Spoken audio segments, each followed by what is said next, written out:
বন্ধুরা, সকালবেলা ঘুম থেকে উঠে দেখছি একটা রেসিপি চায়ের। তো চাটা দেখলাম রেসিপিটা করছে একটা কড়াইয়ের মধ্যে। আমি অবাক হয়ে গেলাম, কড়াইয়ের মধ্যে চা করছে। তো কি এমন চা করছে? দিয়ে দেখলাম ফার্স্টে চাপাতি দিয়ে দিল 2 চামচ, তারপরে দিয়ে দিল 4 চামচ চিনি। তো এইগুলোকে ভালো করে ভেজে নিচ্ছে।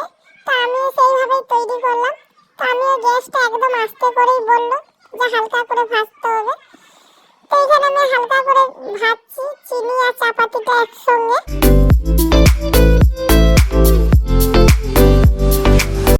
বেশ, এখানে চিনিটাও দেখছি গলে যাচ্ছে, চাপাতির সঙ্গে ভাজা হয়ে যাচ্ছে। তো এখানে কিছু মশলা ভাজা দেখালো। তো এখানে 1 চামচ পানমধু আর 4টা আমি এলাচ নিয়ে নিলাম। আর এগুলো ভাজা নেই, কাঁচাই আছে, এটাকে গুঁড়ো করে নিলাম। ভিডিওটা দেখেছি, ওই জন্য তোমাদের সঙ্গে শেয়ার করলাম যে সকালে চা ঘুম থেকে উঠলেই সবার চায়ের একটু নেশা থাকে। তো এখানে আদা 1 টুকরা নিলাম, 1 টুকরা আদা ঘষে নিলাম, দিয়ে আদাটা দিয়ে দিলাম, তার মধ্যে পানমধু আর এলাচ গুঁড়োটাও দিয়ে দিলাম, দিয়ে সবকিছু একসাথে ভালো করে ভেজে নিচ্ছি। চিনিটাও বেশ গলে গেছে।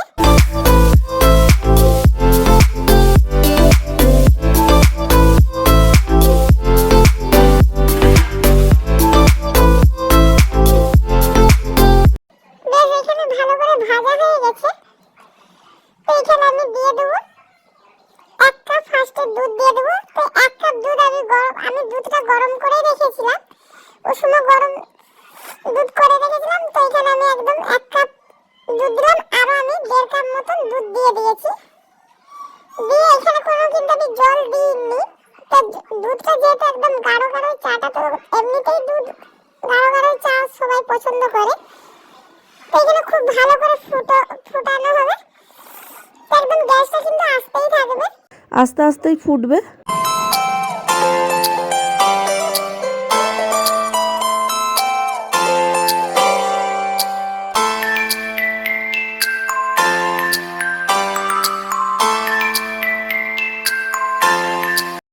ফুটতে শুরু করে দিল। তো খুব যা 20 মিনিট মতন ফুটবে। আস্তে আস্তে চায়ের কালারটাও কিন্তু সত্যিই আসছে।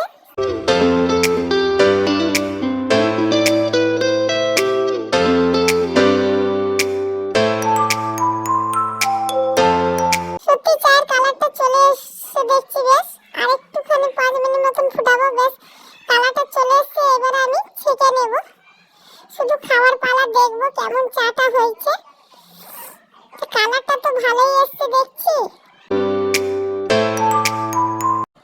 সত্যি খেয়ে দেখলাম, সত্যি অসাধারণ লাগলো। আর কড়াইয়ে ফার্স্টবার চা বানিয়ে খেয়ে দেখলাম, সত্যি অসাধারণ লেগেছে। তোমরাও বাড়িতে বানিয়ে খেয়ে দেখো আর কমেন্টে জানাও। আবার পরে ভিডিও নিয়ে আসবো। Tata, bye bye.